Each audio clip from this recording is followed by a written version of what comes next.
talks are in motion, one of the Palestinian claims constantly on the table is the issue of the Palestinian refugees. However, few people know about the Jewish refugees, approximately 850,000 Jews who were evicted from Arab and Islamic countries around the same time during the birth of the State of Israel. Everyone is talking about the Palestinian refugees, about the 650,000 that left Israel. But nobody is talking about 850,000 that left the Arab countries.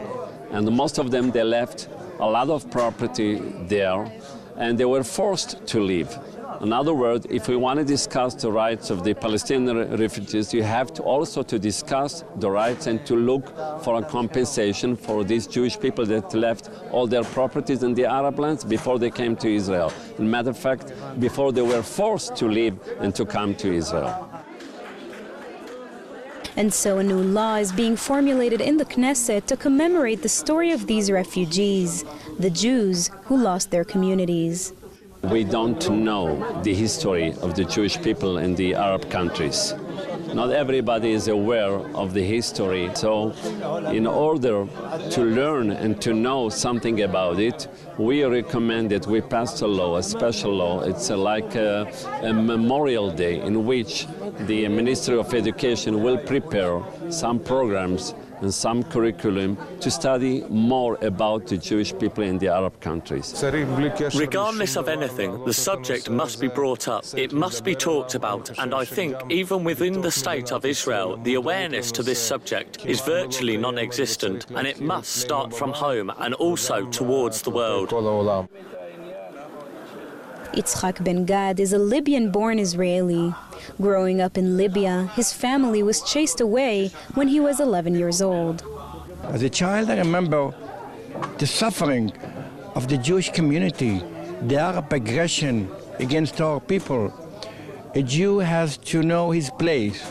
It's enough that you would say something wrong, you will be smacked, you will be hit, and will be accused for being aggressor. I would say our life in Libya, in an Arab country, was life of fear.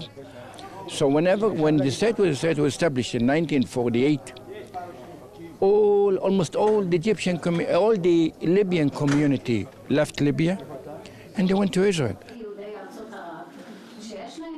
It seems that the issue of Jewish refugees has not been reported about frequently.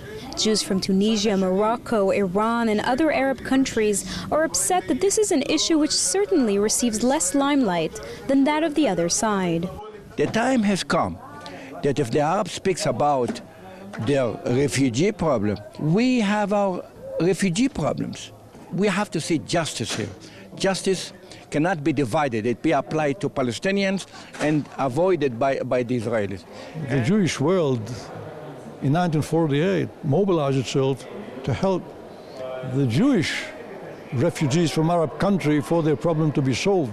And while we in Israel have absorbed them with the assistance of the entire Jewish world, and they have been rehabilitated, and today nobody will be able to tell what's the difference between he who was a refugee from Arab country in 48 and who is not.